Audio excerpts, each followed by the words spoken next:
The Payyanur eye foundation super speciality കണ്ണാശുപത്രിയുടെ നേതൃത്വത്തിൽ പരിസ്ഥിതി ദിനം ആചരിച്ചു. ഔഷധഫല വൃക്ഷത്തൈകൾ വിതരണം ചെയ്തു. ലോക പരിസ്ഥിതി ദിനത്തിൽ ഔഷധഫല വൃക്ഷത്തൈകൾ വിതരണം ചെയ്ത് the Payyanur eye foundation super speciality കണ്ണാശുപത്രി പരിസ്ഥിതി ദിനം ആചരിച്ചു. ഈ വർഷത്തെ UN പരിസ്ഥിതി campaign inspired by nature for climate for our future എന്ന ആശയം ഉയർത്തി ദ പയ്യന്നൂർ ഐ ഫൗണ്ടേഷൻ കണ്ണാശുപത്രിയുടെ പയ്യന്നൂർ, കാഞ്ഞങ്ങാട്, തളിപ്പറമ്പ് ബ്രാഞ്ച് സെന്ററുകൾ വഴി 1000 ഫലവൃക്ഷ ഔഷധ തൈകൾ വിതരണം ചെയ്തു. ജില്ലാ കൃഷിത്തോട്ടം വികസിപ്പിച്ച അത്യാധുനിക ഇനങ്ങളാണ് പരിസ്ഥിതി സൗഹൃദ സന്ദേശമായി നൽകിയത്. കാഞ്ഞങ്ങാട് കണ്ണാശുപത്രിയിൽ നടന്ന പരിപാടി നഗരസഭ 45-ാം വാർഡ് കൌൺസിലർ ചന്ദ്രൻ മാസ്റ്റർ ഉദ്ഘാടനം ചെയ്തു.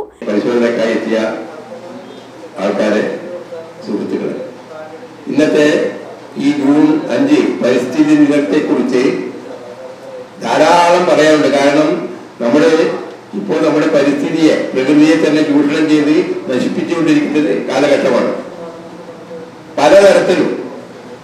ഉദാഹരണത്തിന് ഇപ്പൊ നിങ്ങൾക്ക് കാണാം, ഈ കാടുകളിൽ നിന്നും മൃഗങ്ങൾ കൂട്ടത്തോടെ നാട്ടിലേക്ക് വരുന്നത്.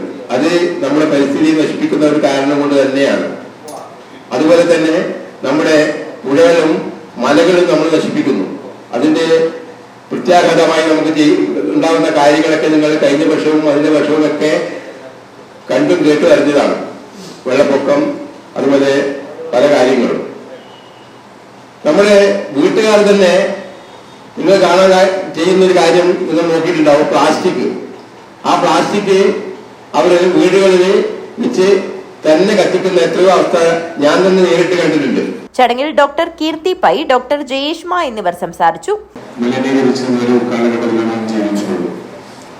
കാലാവസ്ഥാ വ്യതിയാനങ്ങളും മാരക രോഗങ്ങളുമെല്ലാം നമ്മെ കടന്നു പിടിച്ചിരിക്കുകയാണ്.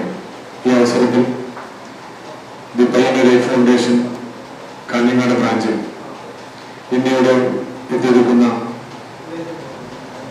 നേതൃത്വത്തിന് വേണ്ടി എത്തിച്ചേർന്നവർക്ക് വൃക്ഷത്തൈകളും ചെടികളും നൽകി പരിസ്ഥിതിയെ സംരക്ഷിക്കുക എന്ന മുദ്രാവാക്യം നടത്തിയുള്ള പരിപാടിയാണ്.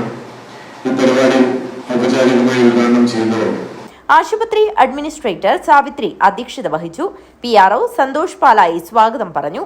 മുഴുവൻ ആശുപത്രി ജീവനക്കാരും പരിപാടിയിൽ പങ്കെടുത്തു. News bureau, Kanhangad.